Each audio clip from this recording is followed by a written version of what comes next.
Chaos and the imagination. Now, someone asked about the relationship between the chaos on plane 3 and the chaos on plane 1, and I said there was sort of a resonant relationship. My appreciation of it had increased over these past years.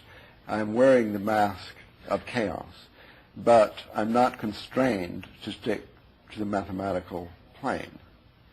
So I should like now to speak about the chaos of ordinary life and the relationship of this chaos to the imagination. And along the way, I'll try to explain to you why I think chaos is the biggest thing since the wheel. I know, Terence, you've emphasized the importance of chaos and fractals in your own thinking and so on. So here will be either more of the same or maybe a further reason to regard the chaos revolution as good news. Somebody came to me last year and gave me a splendid quote about chaos, knowing that I was writing a popular book on chaos, Gaia, and Eros. And it said, all creation begins in chaos, progresses in chaos, and ends in chaos. It's perfect for my book, especially considering that it comes from Homer. But I couldn't find it in Homer. I called a classics professor in my university, told me about all the lexicons and concordances where every single word in Homer. The word chaos never appears in Homer. It is known where it occurs for the first time, and it occurs for the first time in Hesiod. He was kind of contemporary, more or less, of Homer, if a person at all, around 800 BC, the beginning of the bardic tradition of ancient Greece. And in Hesiod, this word chaos appears in a piece called Theogony, which is a theogony, that is to say, more or less a creation tale, but the stories of the creation of the gods and goddesses one by one. Well, they're not gods and goddesses, really. They're abstract principles. And the three main ones are chaos, Gaia, and Eros. So in this way, thanks to this gentleman, Augustin de Melo, I'll be forever in his debt, I found out about the Hesiodic theogony and the Orphic Trinity. Now, the meaning of chaos, the first time the word appeared in literature, has got nothing whatsoever, apparently, superficially, to do with what we mean by chaos in the English language and in ordinary life. It meant only, to Hesiod, according to the lexicon, the gaping void left, sort of the gaping void between heaven and earth, out of which the creation came. So creation out of chaos, yes, but the chaos did not mean disorder or anything negative. It only meant this gaping void. Well, after reading in detail about the significance of this and the other, those proper nouns in Greek literature beginning with a capital letter, they don't mean people or anything like people. They're more abstract principles, particularly in Homer and Hesiod, and in the Orphic literature, the Orphic hymns. So these chaos, Gaia, Eros are, it's a trinity, and it's associated with, they're the gods of, or concepts of the primitive types. Chaos is a sky concept, and Gaia, of course, is an earth concept. And Eros is actually a bisexual, it says in the literature, but that means what we would call an androgyne, a double-sexed person or concept, whereas chaos is definitely a feminine word as it appears in Hesiod. Gaia is feminine, chaos is feminine, and Eros has got this ambivalence.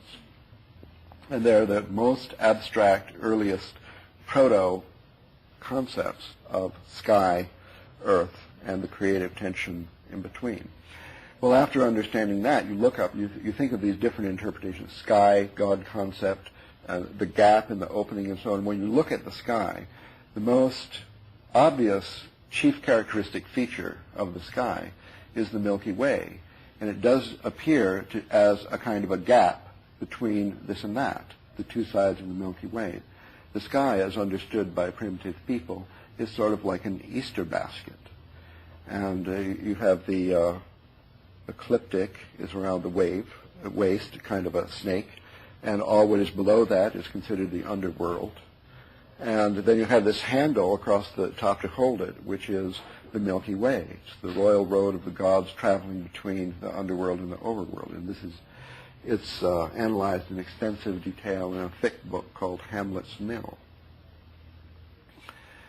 So looking further then at chaos as the Milky Way, you see, like the photograph that Terence has just showed, the prototypical chaos in the sense of randomness or disorder and so on. Understanding that, you can then connect the word with an earlier word, concept, or god or goddess, meaning the same thing as what you visually see represented in the Milky Way itself, and that is, in one of its most popular representations, Tiamat, the goddess of chaos, from Enuma Elish, the creation poem, the greatest epic poem of Babylonian literature, discovered in the library of Ashurbanipal at Nineveh. Recent discovery. How to read the text, another recent discovery, 1950s, came out. Maybe 1870 or so was the first discovery. There was this story of the origin of the gods and the creation of the world by Tiamat and Apsu, the god and goddess of chaos, who lived in the water, one more sweet water and the other salt water. And they created then the whole pantheon and the whole world and so on. But eventually along came Marduk. Marduk was a younger generation of gods, in the next generation. And there was a conflict between the older and the younger gods over how the world ought to be run. And apparently this conflict was taking place in the form of a social transformation, a transformation represented in the mythological by the demotion of Apsu and Tiamat from the pantheon of Babylon, the city Babylon, and the replacement by Marduk eventually became the god, Mr. Big of Babylon, around 2000 BC, coinciding with the sweep of patriarchy over that city, propelled on a new type of war chariot with spoked wheels instead of solid wheels. Am I digressing too much? No, you've reached the wheel. Well, I've reached the spoke wheel, and its association with, is this accidental? I don't know, with the patriarchy, and the fact that the wheel itself, as a mathematical model, is the paradigm of order. What we mean by order is either the thing is static, it's constant, its order is that of homeostasis, like more or less the temperature of the planet Earth, or it's regularly changing in a circle, a divine mathematical form, according to Plato, as the planets were supposed to move before Kepler, who introduced the ellipse. Fantastic transformation, punctual catastrophe in the history of consciousness. In short, according to this epic, Enuma Elish, Tiamat was killed in the most violent way, ripped to pieces, creating the world, creating a new order by our hero of Babylon, Mr. Marduk, also Bel, Bao, and so on. His New Year's celebration was honored at the New Year time all over Old Europe, including at Stonehenge. At the New Year's festival, this epic poem was read. So annually was the reminder that chaos is bad, chaos has been killed, chaos has been replaced by order, an order associated with perfect periodic, the wheel, the cycle, the perfect roundness, and so on. For 2,000 years, this poem was read in a festival lasting 11 years called the Akitu Festival in Babylon, with similar, almost identical festivals in Egypt, the Osiris Festival of Denderah, in Crete, the Dionysian ritual of the New Year, and in Canaan in the Israelite festival surviving to this day, Sukkot, which begins next month. All of this, just to the importance of the chaos revolution now, is that chaos has recovered from being demoted, from being banished to the unconscious in around 2000 BC or so, from then up to now 4 or maybe 5,000 years of the repression of chaos. I mean, chaos is, to this day in our culture, a bad word.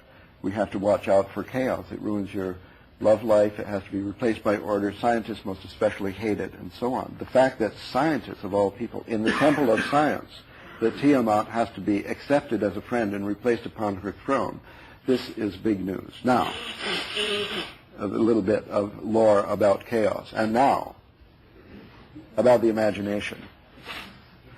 Since we have developed this theme, I think, to all our satisfaction, the connection between chaos and creativity.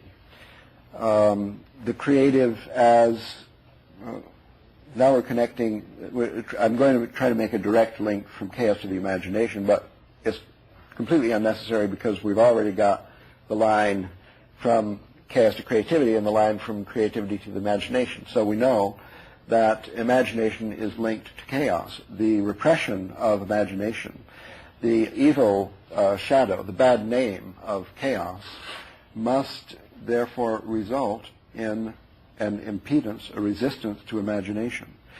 So the creative imagination manifests most profoundly by people like Euler, like Beethoven, like Wagner. This imagination should, of course, be functioning in everyone, but people have a resistance to their own creative imagination, and I'm suggesting that this resistance has a mythological base, a ritual base, and historically represents a very deep creode, a runnel in the morphogenetic field of a depth of 3 to 5 Waddingtons.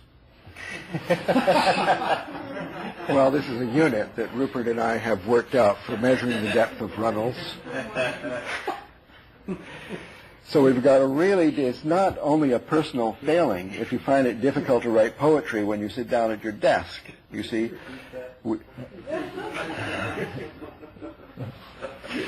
repeat what? Whatever it was. Yes. So $30 or $25, as the case may be. I could try another pass nearby, but I can't remember where we are. The Waddington. They just want to hear the word explained. Stealing a line from Tarrant's current book. There are habits. Habits, according to Rupert, are tunnels. They're, deeply worn paths, labyrinths in the morphogenetic field. But habits is a habit. There's a habit of habits. That's the line I'm stealing from Terrence's book. And the habit of habits has as a mathematical model these creodes. That's the attractor and the basin. Any state in the basin tends to the attractor. The attractor is the teleology of its habit. So the habit of habits is the habit of living in a landscape with peaks and valleys, where we have the tendency to go down the track to the attractor. Do I digress too far? So the habit of habits is good, and some habits might be harmful. And one thing that creates a really deep runnel is the repetition for 11 days a row once a year for 2,000 to 3,000 years. So that makes it a more serious matter. I mean, it's going to cost you a lot if you're going to a psychotherapist to get cured of your difficulties in creative imagination. It's going to be cheaper to fix up something that only started last year. Like thinking bisexuality is bad or something. So we felt that we wanted to quantify the depth of a runnel, and I'm not going to say it's proportional exactly to the number of days of the repetition and the frequency, the annual or the, but there's, since Waddington introduced the concept creode in connection with embryology, as Rupert has explained, we thought it appropriate to take his name, like resistance, ohm,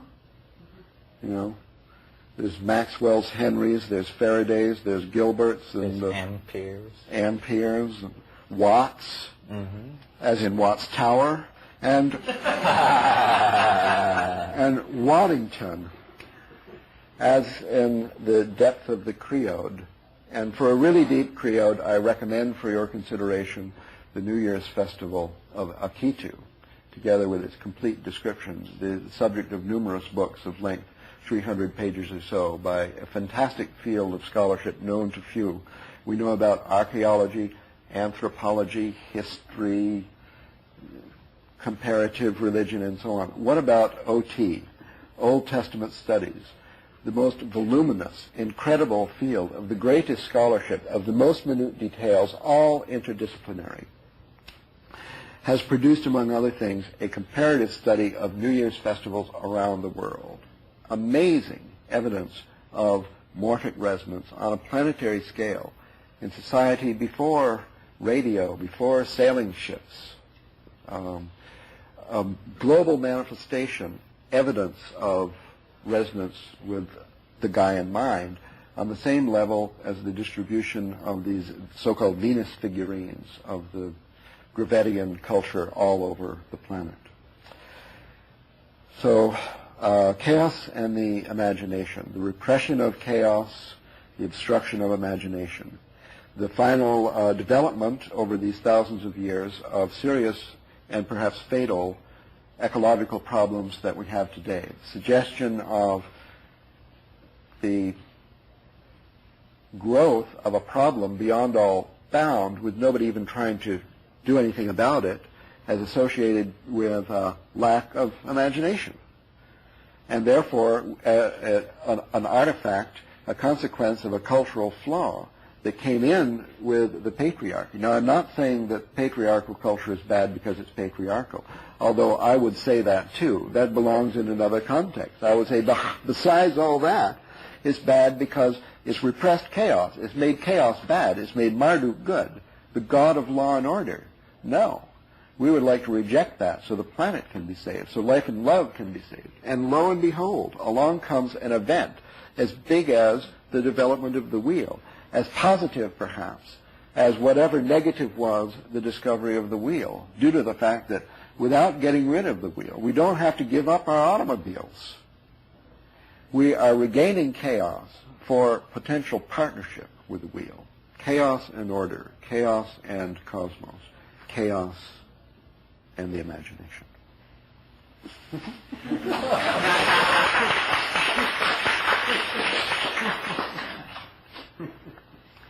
Yes. Well, chaos and the imagination, and the notion here is in everyday life, in the dimension in which we find ourselves.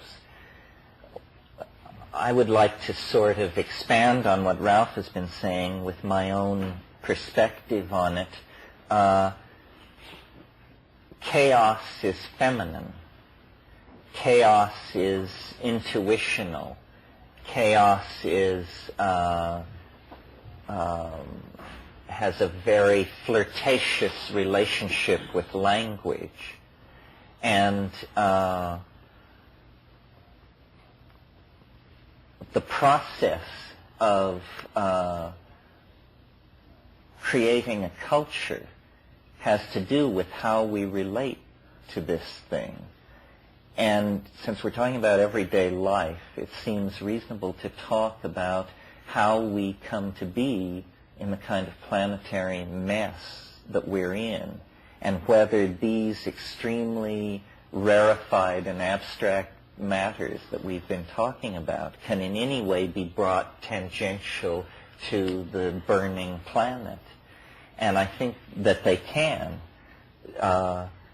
that the key is the power, number one, of chaos, which is feminine and beyond prediction and beyond full rational apprehension, and the imagination, which is our richest legacy. Really, the birthright that connects us to the divine is our poetic capacity, our ability to resonate with an idea of ideal beauty and to create that which transcends our own understanding in the form of art through the imagination. So what does all this say about the situation we're in and how we got here? Well, I believe that the importance of the psychedelics is primary here, and that it doesn't simply have to do with the fact that they synergize cognition, which they do, and the synthetics as well as the natural ones. But it's deeper than that. It's that we have a secret history, knowledge of which has been lost to us and only is now recoverable in the light of the kind of mindset that becomes possible to us if we accept the new paradigm. And what this secret history is and has to do with, and how it relates to the Gaian mind and the world soul, is that we are the victims of an instance of traumatic abuse in childhood as a species, because a symbiotic relationship with the world-girdling intelligence of the planet, which was mediated through plants, through shamanism. I mean, it wasn't an abstraction, it was an experience, was eventually broken up and disrupted by progressive climatic drying of the Eurasian and African landmass. And so this is literally the fall into history, the expulsion from Eden. All these primary myths of a golden age found and lost have to do with the fact that once we lived in dynamic balance with nature, not as animals do, but as human beings only could, but in a way that we have now lost. Well, how have we lost it, and what have we lost? How we have lost it is the way in which these psychoactive compounds that were being brought into the diet were acting is they were psycholytic upon the formation of the ego. They literally suppressed the formation of the formation of the ego and promoted instead collectivist, tribal, partnership values which were operating intuitionally in a resonance relationship with the feminine vegetable matrix of the planet. In other words, nothing was verbalized, everything was felt, everything was intuited. And regularly at the new and full moon, these small groups of hunter-gatherers, later pastoralists, gathered and took these hallucinogenic plants and dissolved boundaries and engaged in group sex and annealed, a new word that we've brought in here, annealed the irregularities that had cropped up in people's personal self-imaging in the interval since the last session. And this kept everything grounded on the plane of that which is important, i.e. the values of the group, of the species, of dynamic balance with the ecosystem, and so forth and so on. Well, when this was disrupted and the supplies of these plants were diminished and new religious forms arose and the time between the great festivals grew longer and longer, the ego begins to take hold, first as a kind of cancerous aberration, but then quickly becoming a new style of behavior which quickly then eliminates all other styles of behavior by suppressing access to the chaos. And this is the point I want to make, that there is between the ego and full understanding of reality a barrier, a problem, the fear of the ego to surrender to the fact of chaos. Now, in a pre-modern society, no woman could escape chaos because of the automatic birth script that would have women give birth over and over and over unto death in these societies. Women are biologically scripted into being much closer to this thing simply because there are certain episodes in the life of a female which are guaranteed to be boundary dissolving. And in fact, the whole psychology of feminine sexuality, which is the acceptance of penetration, is an entirely different relationship to boundary than the male relationship, which is, to be able to fulfill the potential to penetrate. So chaos is what we have lost touch with. This is why it has been given a bad name, because it is feared by the dominant archetype of our world, which is the ego, which clenches because its existence is defined in terms of control. And the furious modeling process, and this will now sound like a knock on modeling, the furious modeling process that the ego endlessly carries out is an effort to fight the absence of closure. The ego wants closure. It wants a complete explanation. The beginning of wisdom, I believe, is the ability to accept an inherent messiness in your explanation of what's going on. Because nowhere is it writ that human minds should be able to give a full accounting of creation in all dimensions and on all levels. Wittgenstein had this idea that philosophy should be what he called true enough. And I think that's a great idea. Let's just make it true enough, because that's as true as it can be gotten. Well, so the imagination is chaos. New forms are fetched out of this chaos. For me, the creative act is the letting down of the net of human imagination into the ocean of chaos on which we are suspended, and the attempt to bring out of it ideas, to bring out of it, sometimes, and this is my model for the psychedelic experience, that it is the night sea journey, that it is the lone fisherman on a tropical sea with his nets, and you let these nets down, and sometimes something tears through them that leaves them in shreds, and you just row for shore and put your head under your bed and pray. And at other times, what slips through are the minutiae, the minnows of this ichthyological metaphor of idea chasing. But sometimes, you actually can bring home something that is food for the human community, that we can sustain ourselves on and go forward. So we haven't talked that much about art and aesthetics, but I think in the human world, the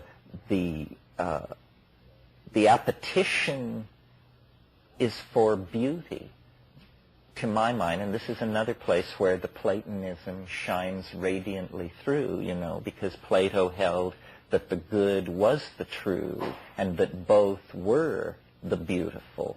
And this is a very quaint idea from the point of view of modern philosophy, but I think, it's in the bones when you actually connect yourself up to the planet. That's why chaos is capable of being the tremendous repository of ordered beauty that it is, because there is no chaos in the old definition, which is to say that which by any definition or any test is found to be disordered. That is just a kind of a hell notion, a kind of hypostatization of an ultimate state of disorder. But nowhere in the world that is deployed through space and time do you encounter that. Instead, what you encounter is embedded order upon embedded order, this fractal thing. And then finally, for me, the imagination is the goal of history. I see culture as an effort to literally realize our collective dreams. And, it's on a very crude level when it's you make your mask and I make my mask and then we dance around together. And it's even at a very crude level when it's you design your shopping mall and I'll design my World Trade Center and we'll put them on the same piece of real estate. But we're coming now through media, I believe, through virtual reality and human-machine integration and this kind of thing, into a situation where the imagination is going to be something that we can share, that the path of mind through its own meanderings will become something that can be recorded and played back. We will have the possibility of living in our own past, or creating and trading realities as art, and art as life lived in the imagination is the great archetype which rears itself up at the end of history. Life in the imagination. The imagination is this auric field which surrounds the transcendental object at greater and greater depth as you approach the transcendental object. And as we now close distance with it, all of our cultural expression, all of our self-awareness is taking on this curiously designed quality. I mean, you must have noticed this, that the world is very heavily designed in a way that it never was before. Morphogenetic fields of great size and scope, which our international schools of architecture and design touch whole continents. Entire cities are given certain ambiances. This is the summoning of the imagination into the human scale. It's like a god that we wish to call down and draw to earth. I mean, this is why William Blake called it the divine imagination, because it is the four-gated city. It is the flying saucer. We are on a journey to meet this great attractor, and as we close distance with it, it is more and more a multifaceted mirror of our images of beauty. So it's like an ascending learning curve that becomes asymptotic, and at that point you're face to face with a mystery, a living mystery that is within each and all of us. It's the imagination that argues for the divine spark in human beings. It's absolutely confounding if you try to get biology to produce it for you as a necessary quantity. It isn't that. It's an emanation from above. It is literally a descent of the world soul into all of us. We then become the atoms of the world soul, and our channel to it is by closing our eyes and obliterating our immediate personalized space-time locus and falling into the imagination, which is running like a river through all of us endlessly, driven by the hydraulic momentum of the cataracts of chaos, which usher into the creativity of the imagination. I mean, these river metaphors are just endlessly applicable to this. the flowing of forces over landscapes, the pressure of chaos on the imagination to create creativity, and it's looping back into the same. I mean, these things are the icons for the world that wants to be. But the key is surrender and dissolution of boundaries, dissolution of the ego, and a trust in the love of the goddess, which transcends rational understanding. There will come a moment which will be an absolute leap into space, and we will simply have to have the faith that there is something waiting there, because the dominator style has left us no choice. So that's my wrap on that. The cataracts of chaos. They rolled off his tongue, you see, which obviously has a direct connection to the cataracts of chaos. So, well, we are progressing toward a dialogue now is the idea. But there's so many different ideas to respond to here. I'll try to limit myself to one or two. I'd like to try to connect these up, these two statements. And I think the key, the intersection, is the Eleusinian mysteries. And this is not validated by all the scholarly research, just a speculation. It was generally supposed by historians that there's sort of a straight line from Babylon to Ugarit to Minoan Crete to Mycenae to Athens and so on. So it was supposed that there's a cultural diffusion, including the festivals, which, as I said, are very similar. But in the Babylonian festival, you already had, by 2000 BC, the extensive domination of the male god of order and the patriarchy and so on. Whereas in Minoan Crete, you find, according to the evidence of the excavators and all who have examined the artworks that remain, an outstanding, a long-lasting fluorescence of partnership culture with no domination by a male god. So there is a little question mark there as far as the diffusion from Babylon to Crete. Instead, there's a complementary theory of a renewal of the partnership concept in Crete coming from India in the early days of Cretan culture in 3000 BC. In any case, there is established that there is the diffusion from Crete to Greece, and the last remainder of the Cretan culture, which is a very interesting one, it must have been sort of the last vestige of the Garden of Eden. We're talking about a tremendous happiness and fluorescence of beauty in all aspects of life. The Eleusinian mysteries and the related mysteries of Plua were said to be identical to those in Crete, which were celebrated publicly. So they became secret after the patriarchal takeover by the Mycenaeans in Crete and the exportation of this dual culture to Greece, where you had kind of the overworld and the underworld, the conscious and the unconscious, and the goddess and the partnership of gods and goddesses of Crete continued to exist in Greece, but as this accepted but still unacceptable secret festival.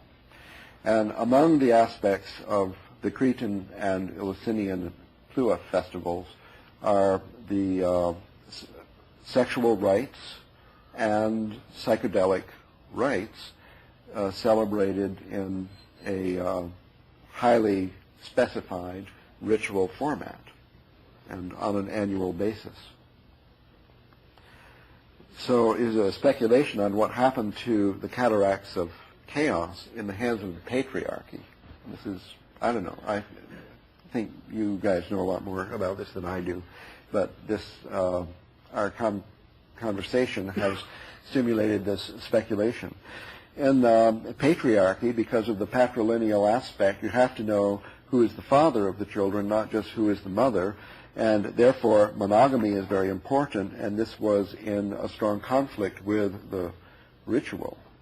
And so sooner or later, that aspect had to go. I don't see that there's any, I don't understand the direct connection between the patriarchy and the repression of chaos. But I can see the simple explanation for the repression of the other aspect of these rites that were celebrated together, that somehow, I don't know if they go together, of sexual license and the psychedelic ritual. Anyway, the Eleusinian mysteries disappeared, and what we are left with is this control of Marduk order, the constipation of the imagination, and in our fantasy it's consequent, the world problems. Now there are some open questions here I'm not addressing, maybe you can consider. One is, if we consider the practical aspect of what we're talking about in these world problems, it seems like a main motor of world problem is the population explosion.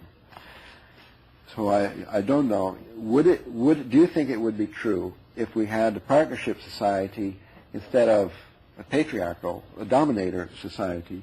Would we still have the population explosion? That's what I don't understand. Can I ask you, you said that you didn't understand the suppression of other parts of the partnership society, other than the orgies which confused knowledge about who was the father? Yeah, you see, the New Year's festival continued on to our day, but these aspects of it were removed and replaced with, in all cases, with a recital of the conquest of chaos by the god of order. Well, and part of his conquest, I assume, was the elimination of sexual license as well as psychedelic ritual. Don't you think it's because the ego is basically a control trip, and so the ego, the person who has the ego, becomes the center of the space in which they're operating in. They control the women, assuming it's a man. They control the resources, and vigilance is the key. It reminds me of the national motto of Albania, which is, "Fear it is that guards the vineyard." Now, so this is definitely an egocentric dominator view. And so the fear of the psychedelic experience is quite literally the fear of losing control. And even if you approach dominator types today and say, wouldn't you like to try some psilocybin or something? Say, I'm afraid I would lose control. This is the great... it's not important to maintain control if you are not in control in the first place, by definition. In a tribal society, for instance, where there is no property and where there are no assigned sleeping places, everyone behaves according to something which we can only call whim. But whim has replaced, mine, yours, my spot, your spot, my food, your food.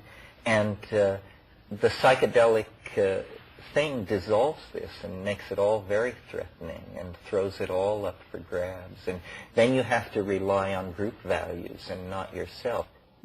We then become the atoms of the world soul, and our channel to it is by closing our eyes and obliterating our immediate personalized space-time locus and falling into the imagination, which is running like a river through all of us endlessly, driven by the hydraulic momentum of the cataracts of chaos, which usher into the creativity of the imagination. I mean, these river metaphors are just endlessly applicable to this. Well, how's that for an off-the-cuff poetic riff? Cataracts of chaos. Don't you just love that imagery? And for some more of the same, let's rejoin this discussion with a great McKenna quote about the ego. The ego is basically paranoia institutionalized, I think.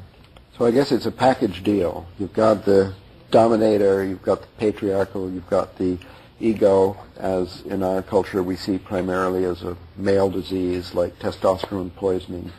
And well, I don't see it as a male disease. I think everybody in this room has a far stronger ego than they need. And in the society, I think the great thing that Rian Eisler did for this discussion was degenderize the terminology, so that instead of talking about patriarchy and all this, what we should be talking about is dominator versus partnership. yes.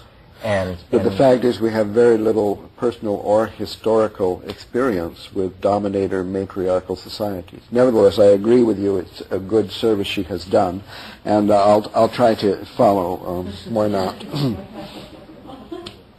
But in this package deal, I mean, basically, we're faced with this problem: how to get back to the other paradigm.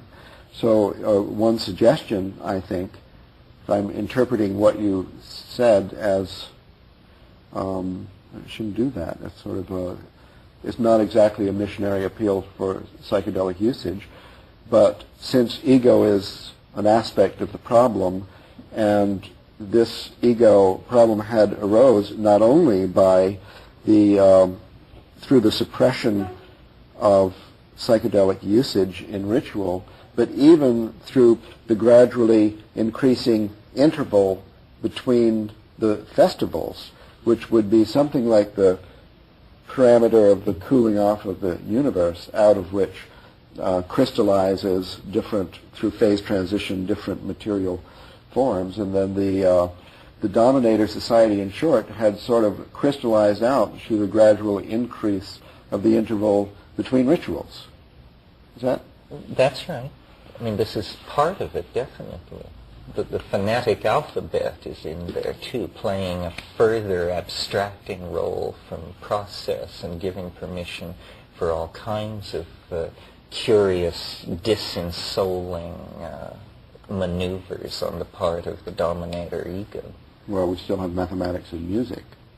Yes, but so few had them. A few did. Well, we tuned up. And those few who did were the creative engines of those societies. They kept the connection to the muse. Well, are we supposed to, do you think that if the Eleusinian mysteries could be reinstituted, which I guess is ridiculous because it's part of a package, now lost in wholeness, right? Well, I think this is the psychedelic rebirth is an effort to find our way back to something like that. I mean, we don't have to advocate mass psychedelic conversion. The sly thing to do is to call attention to the words of someone who's dead, to wit Arthur Koestler, great anti-communist freedom fighter and scientific intellectual, and in a book called The Ghost in the Machine, his final conclusion is that there has to be mass pharmacological intervention to, he wants a drug that destroys territoriality. He thinks that, well, this is just an unpsychedelic analysis of the same problem. I mean, the dissolving of boundaries is certainly an anti-territoriality drug. So we are not the first nor the most eminent to suggest this kind of re-engineering of the human animal. Our reflexes and our mental set is highly and well adapted to the stoning to death of woolly mastodons. But since we so rarely do that anymore, we need to retool for living in peace and universal brotherhood. Well, do you think that some of our existing national holidays or something could be changed, or that a mythological mutation could be introduced which would go in this direction? For example, in Switzerland, they recently invented Fasching, or I think Fastnacht, they call it there. They had no ritual at all, barely Christmas, and there was a suffering of enormous boredom among people there. It was said that there was no known way to make a new friend in Switzerland. I don't know how it started, but just a few years ago, recently, they started this Fastnacht, which is in February, 3 days of day and night alcoholic revelry around the fantastic reenactment of a medieval drama, which involves people marching in the streets in parades led by musicians who practice a medieval song on medieval instruments all year long just for this 3-day ceremony. And now it is said that during Fastnacht you can make a new friend. Well, it's a new tradition. Something along that line that I've advocated, sometimes facetiously, sometimes seriously, is that a calendrical reform would be a wonderful thing, and I have just the calendar all worked out. And I won't lay it all out here tonight, but the basic notion is that it's a lunar calendar of 13 lunar cycles, so it has 384 days. Consequently, it precesses 19 days against the solar year. Well, this would have the effect of taking the great yearly events of the calendar, and through the lifetime of a person, they would slowly move through the seasons. So that, for instance, if we kept Christmas on December 25th, and you as a child celebrated Christmas in winter, as a teenager you would celebrate it in spring, and as a young adult you would celebrate it in high summer, and as an older person it would occur in autumn, and then when you were truly old, Christmas would have returned again and occur in winter. And the notion here is to overcome this really, really bad idea, in my opinion. It's very much a dominator idea, that the calendar should be anchored rigidly at the equinoctial and solstitial points. That sends the message that there is stability. It's an effort to deny man's mortality, this solar calendar. It's reinforcing a false notion of permanence. And what we actually want is a calendar that says to us, all is flow, all is flux, all relationships are in motion to everything else, a truer picture of the world. Now you see, this may seem trivial and like, this is why eggheads are harmless, that this guy would bother to tell us something like this. But think about it, the calendar is the largest frame there is in which all other contexts are somehow subsets. So if we yield the structure of the calendar to the dominators and let them tell us what kind of calendar we shall have, then we shall all live within the context of their framework. I think changing the calendar is an extremely interesting and idea, because I think it would have tremendous consequences, and it would not be opposed by the dominators until it was too late, because they would regard it as some kind of a crank thing, because they would not realize that what you were twiddling with were the dials of the whole civilization's image of time and change and itself. So that's one thing that could be done. It's a bit technical, but I think we've got to admit that is a major runnel jumper. In fact, I would say that is a 12 Waddington runnel jumper. And so that suggests to me that it's time for a little play, a little mathematical play, and the construction of a chaos theoretic model for the imagination, explaining why runnel jumping is important and giving a map as to how to do it. Well, you're right, it's runnel jumping. The year 2000 provides a built-in opportunity to switch the train to a new track, because at these millenarial moments there's a certain uncertainty about how to proceed in the mass mind. And if you just jumped up onto the stage and said, "This is it, folks," you might be able to pull it off. Well, maybe if it was too difficult, one could be satisfied to introduce a wandering festival, which, if indeed it were attractive, as attractors are supposed to be, would eventually win out in a gradual solar... That's a great idea. You mean, so it would be like one full moon later every year. Yeah, but it will become the New Year's festival in time because of the ritual that's designed for it. That's a great idea. Something like Mardi Gras. Yeah. Something like a wandering Mardi Gras. Mardi Gras is in the right idea, right? It's the right spirit. You break the train. I mean, it's a chaos festival. We right? could call it Destroy all order. the day of the cosmic giggle. Yeah. Well, it's Runnel Jump Day. Runnel Jump Day. Yeah. Well, perhaps we should get some Sheldrakean feedback. Yes. Well, the first thing that occurs to me, just on a few technical details, this calendar that processes in this lunar way around the year so the major festivals move around and therefore it breaks the dominating mold, is already in place in the world. It's the calendar of the Islamic world. That's right. And the Ramadan, the Feast of Ramadan, the fasting month, the feast at the end of it shifts, processes around the year, so that people who had Ramadan in winter then have it in the dry season or the monsoon in the course of their lives. But it does seem to me that it's not exactly a total confirmation of your theory.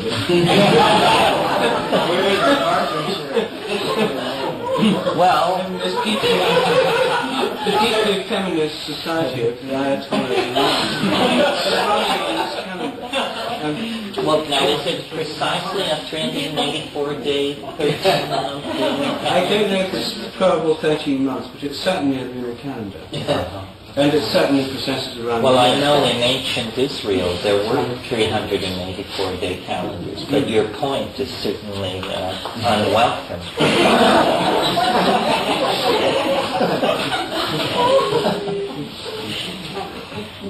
I'm still baffled about chaos, you see, because as soon as the negative aspects of chaos everyone disapproves of, I mean, even Merlin knows that they're meant to be disapproved of, because having tipped out his food from the bowl, he then points and says, "Mess."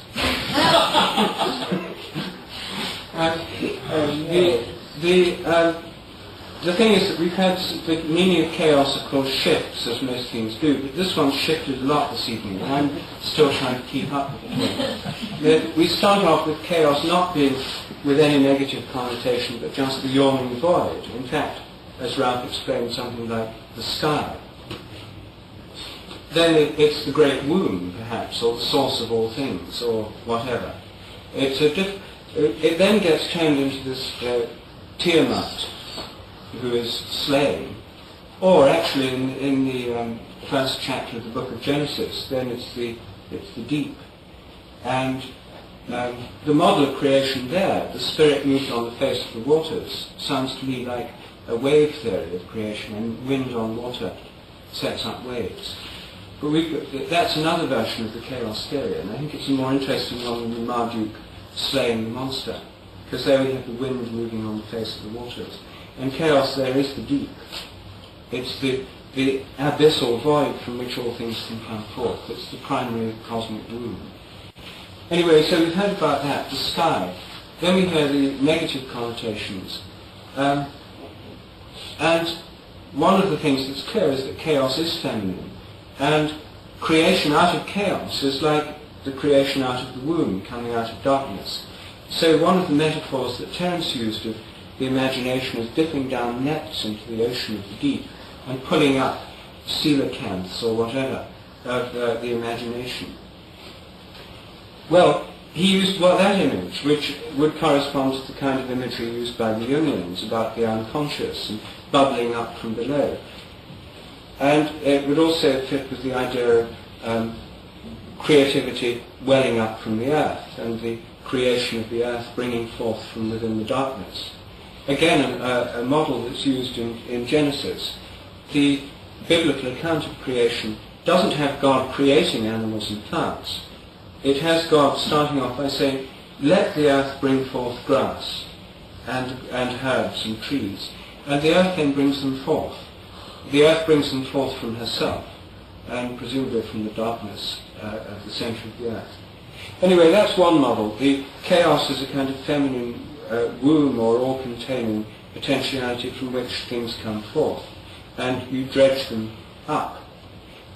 But then you also use the metaphor of the imagination descending from above, which is a traditional Platonic or Neoplatonic imagery of creativity coming down from above and becoming more and more manifest through a series of stages. So that's a top-down model of creativity, and the chaos one's a bottom-up model of creativity. The interesting thing is that most theories of creativity I've come across oscillate unstably between those two models. Usually try to resolve the conflict by saying, well, it must be a mixture of both. But this top-down and bottom-up creativity model occur in innumerable contexts, and I was fascinated that both of them emerged in your talk this evening. But in the realm of theology, they emerge in what's called descending and ascending Christology. In the first three Gospels in the New Testament, the model is that Jesus Christ is born as a child. He's initiated by John the Baptist. A new spiritual illumination occurs at the time of his baptism, and he undergoes a development and becomes God. So it's a process of a bottom-up developmental process of a man becoming God. But then in St. John's Gospel, you've got the opposite model, which is the Platonic model of the Word becoming flesh, and you have the idea of God becoming man, the top-down model of creativity. And it's interesting that they've coexisted in Christian theology ever since the New Testament in a kind of tension where at one time people emphasize one and at other times they emphasize the other. And I think in most discussions of creativity one gets into this unstable oscillation. Ralph has it too, of course, because chaos on the one hand is this chaotic indeterminate process that in some sense liberates us from some of the older models of control and mechanistic determinism and so on. But on the other hand, he also wants the top-down thing, because he wants models or possibly even the generation of chaos to come from some simple mathematical principles, which are definitely a top-down model. And so we've still got the attempt to tame chaos by modelling it from the top down. And mathematical modelling of chaos, if not exactly in the dominator mould, is still, I think, within the St. George and the dragon archetype. You know, it's the Tiamat, it's St. George slaying the dragon. Actually, St. George doesn't slay the dragon. He pierces the dragon and tames it and leads it captive into the city. But the dragon in that myth is obviously another form of the monster and chaos. Anyway, I was interested to see what you thought about this unstable notion of creativity and this unstable notion of imagination, which has some of it being dredged up from below, the rest coming down from above. And how would you understand these metaphors? Are they just alternative things that one switches from one track to the other? Are they different pictures of the same process, or are they complementary processes? No, I think they're different pictures of the same process. I mean, in the afternoon session, there was the image of the Star of David as the interpenetration of the two triangles. I think it's the notion of as above, so below. You don't understand it unless you're somehow able to hold both images simultaneously. This is a general idea, I think, that in talking about these kinds of things, you can't force closure. You have to be able to, it is alchemical thinking, because the things that are being described are multidimensional objects in a way that they can sustain seemingly contradictory descriptions. It's not double talk, or at least if it is, it's sincere double talk. It's just that these things are compound, complex concepts that seem to have this overlay to be correctly appreciated. As above, so below. That's good. That disposes of the problem. We had the painting of the Earth God. What is her name? The Catholic. The Virgin of Guadalupe. Of Guadalupe. Yes. So Rupert took me into the Church of Holy Cross in Santa Cruz, where I'd never gone, and showed that there was a shrine of Our Lady of the Virgin of Guadalupe there as a black goddess, and phonic Earth Mother figure, right? But she's wearing a dress or cloth with stars printed all over it. Well, in the history of the chaos concept, as I gave it, you have a syncretism of the Hesiodic chaos, the Milky Way, which is celestial, with the Tiamat concept carrying our current meaning of chaos as part of its idea, which is Tiamat was a water goddess and was symbolized as a dragon or a sea serpent in Babylon. And there are numerous pictures in Babylonian art of this sea serpent with a halter, Marduk standing on its back, holding the reins, driving it along. Marduk has conquered the sea serpent. So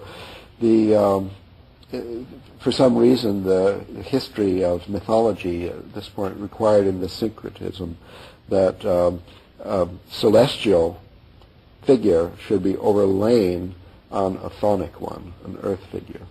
And it happens, I mean, there are so many gods and goddesses in the pantheon, and frequently they are different aspects of the same thing. Here I think it's good to have this Easter basket figure, that the sky as a hemisphere, as a visible hemisphere, comes to an end on the horizon, and then the earth begins, whether it's flat or hemispherical or whatever. And the connection between the sky and the earth is actually through the Milky Way, which is the royal road of the gods, through which Orpheus, for example, goes to the underworld to look for Eurydice or whoever, and goes down the Milky Way to and then disappears underneath, and is supposed to come up in this same way. So the duality, I think, between the sky and the earth, and the actual connection between where this basket, where the handle of the basket connects to the woven part, is actually where the mathematical model meets the unconscious of the Gaian mind, where the mathematical version of chaos meets the chaos of everyday life, where if there is going to be erotic or synergetic relationship between the earth and sky versions of chaos, including creativity and the imagination, it is going to take place at the joint where the handle attaches to the basket. Yes, I wanted to say, Ralph, that reminded me that it was good that you mentioned Eleusis. And I agree with Ralph that this was a great turning point and a cultural episode not frequently enough discussed, that this thousands and thousands of years of this goddess-worshipping, orgiastic, psychedelic religion finally is confined to a few shrines in Greece and Crete, and then ultimately a few shrines only in Greece until the time of Alaric the Visigoth, who is the clown who finally did it under. And so that this boundary dissolving relationship to the vegetable Gaian mind is even in our tradition only about 1700 years in the past. But it's in that 1700 years, in the absence of a dialogue with the Gaian expression of chaos, that we have elaborated these successively more and more deadly cultural forms, just beginning with the phonetic alphabet and moving on to movable type. And each one of these things has had tremendous negative consequences on our self-image and entangled us deeper and deeper in a kind of Faustian pact with the physical world. And it's that blindness that has led us to the present situation. So it's in the absence of this boundary-dissolving ecstasis, in replacing that with the machinations and plottings of the ego leads very, very quickly into a cultural cul-de-sac from which we are now gathered here to debate whether there is or is not any escape. So it's very powerful. This was the wrong turning. And studying that wrong turning and what was betrayed and what came out on top and what was suppressed, we see that by running the film backwards, we could perhaps in some sense restore that previous situation. And that involves, opening our lives to chaos in whatever way, becoming much more a part of the will of the world soul than, recapturing that Greek sense of fate that has been replaced in our minds by this Faustian sense that is an illusion of control and dominance. So that was all I wanted to say about that. Shall we take That's a good place questions? to stop, I think, this phase. And a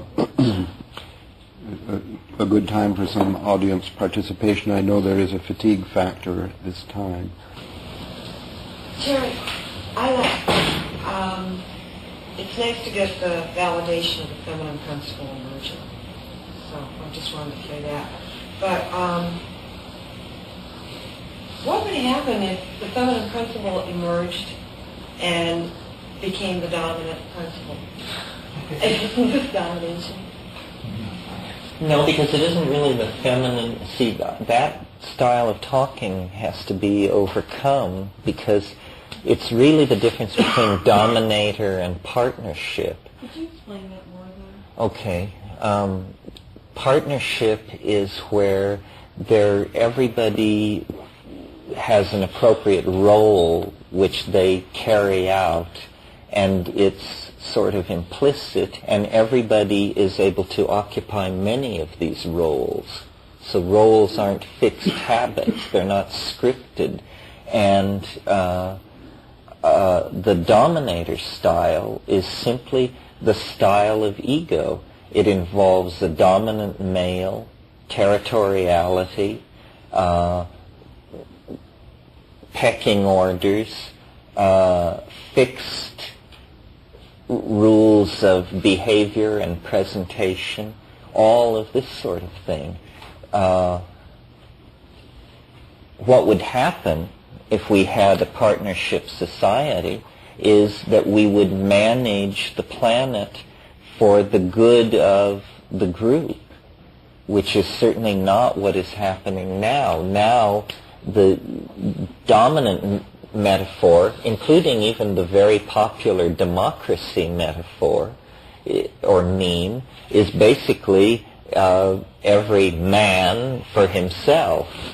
And I think it's going to have to be a kind of socialist democracy. We were just saying before we came in here that recent studies of world economies show that the most successful world economies are capitalist economies strongly managed by quasi-socialist regimes, i.e. Japan and West Germany are doing much better than the open-ended laissez-faire style of capitalism that's practiced here. My fantasy of what a partnership society would be like is everybody would behave appropriately, and there would be this Zen-like smoothness to all interaction. And I've been on the edge of partnership societies in the Amazon where I really felt that I could see this happening. And I have certainly been in psychedelic sessions where in the Amazon where people who were one generation removed from that kind of partnership, tribalism, recovered it during the ceremony and were able to act out the way of the ancestors. It's terrible, you know, the most horrific thing that is put against the women followers of Dionysius was that they devoured their children at the height of their frenzy. I mean, this is a human crime for which, so far as I know, there is not even a name in English. I mean, it must be, I can't even create it, but this is what we are doing. This is what we as a society are guilty of, a crime previous generations couldn't even conceive of. It's the absolute apotheosis of dominator fury. And that's why, you know, you want to talk about real life stuff and ecological crisis. In the midst of the effort to save the rainforests, which as we all know are terribly damaged and endangered, the dominator mentality has conceived a plan to aerially drop herbicide onto the Amazon in order to wipe out coca plants.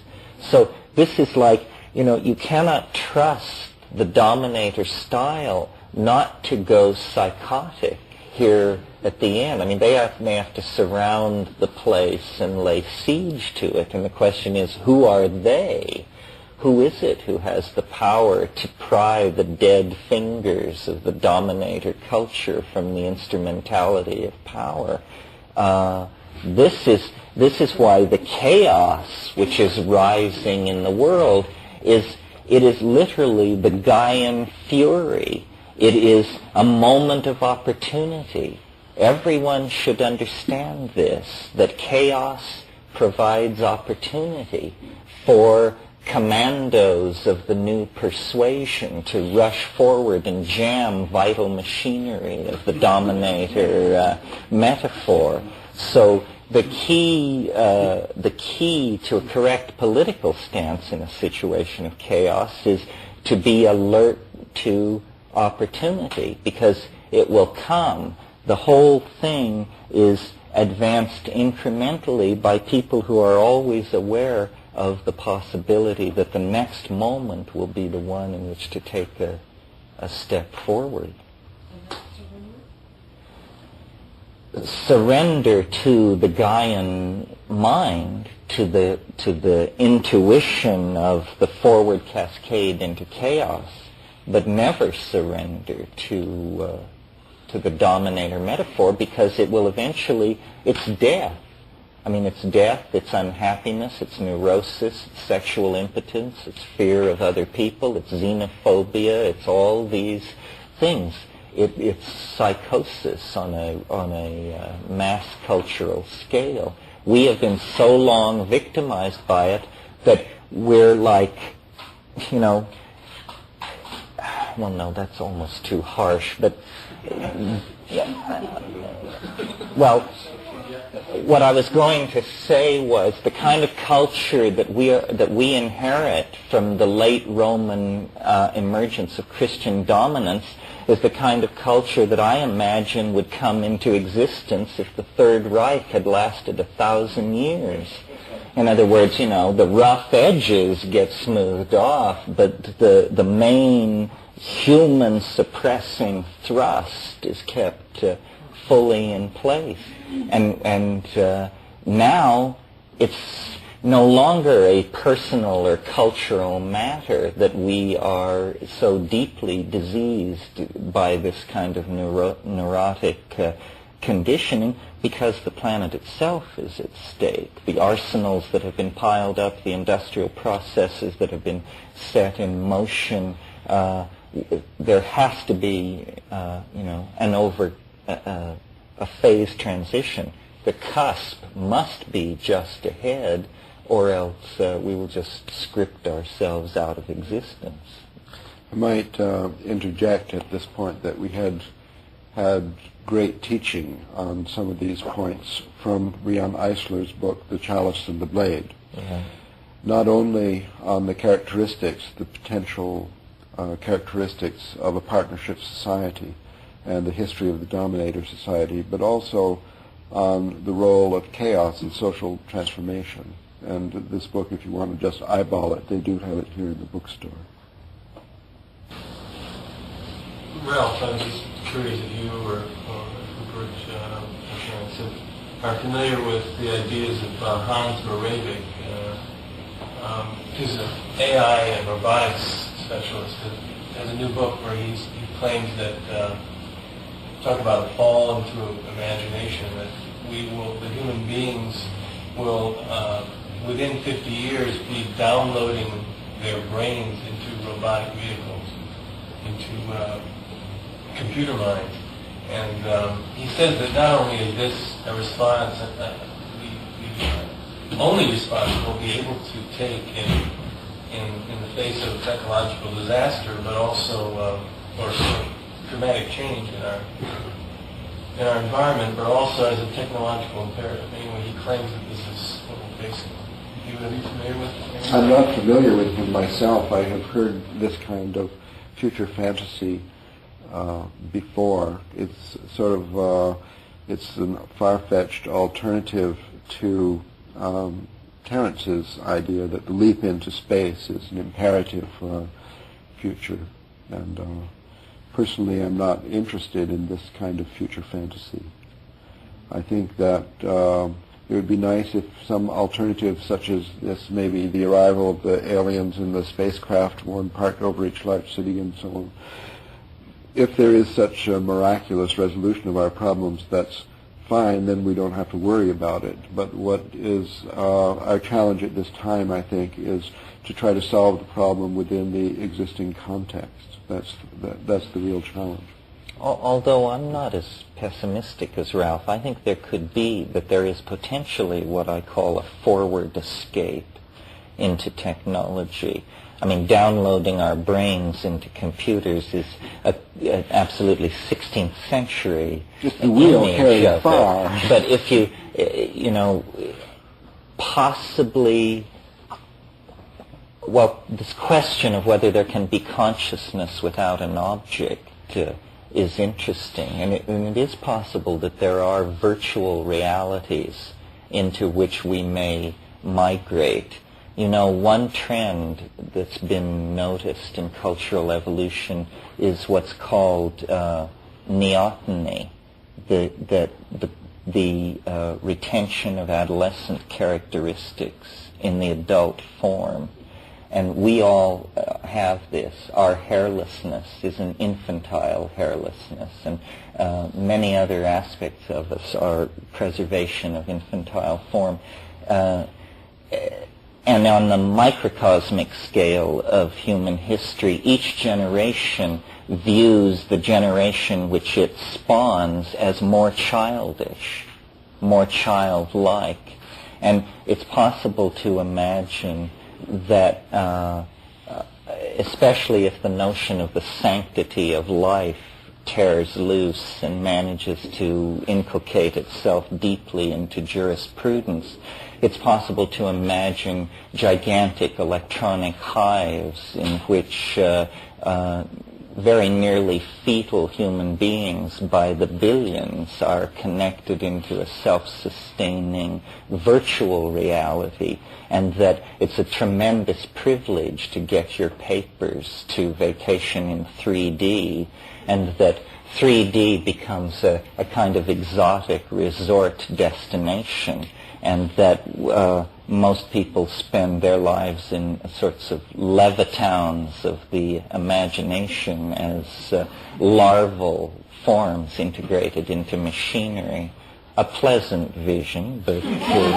Terence, I think we're reaching the cusp. I think so, yeah. Well, here's...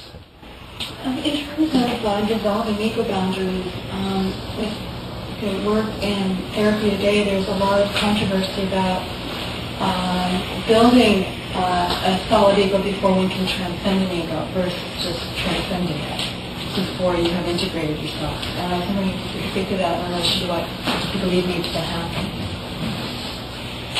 Well, I don't really feel the force of that.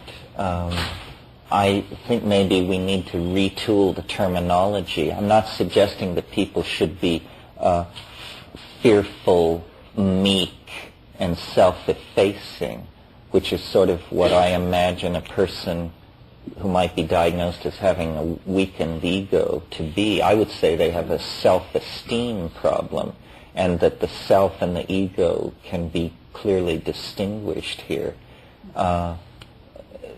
There may be individual cases where people are socially dysfunctional because they can't assert themselves, but by and large the overwhelming tendency is in the other direction.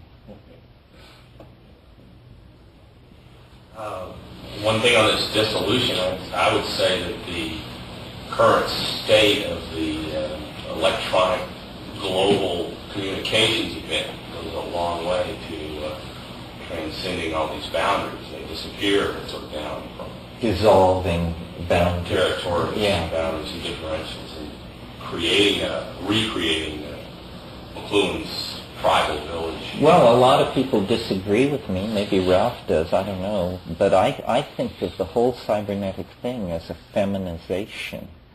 People, as sometimes women are disturbed by this because they tend to think of machines as cold and emotionally neutral and all that. But the actual effect is what you're talking about. This dissolving of boundaries, the free movement of information, a new fluidity, a new accessibility, new dimensions of freedom that are definitely promotional of chaos. It's got good runnel potential. Runnel potential. Well, why don't we turn now to the films and close off the live part of the broadcast and move on. Is that all right with everybody? Okay. Thank you very much.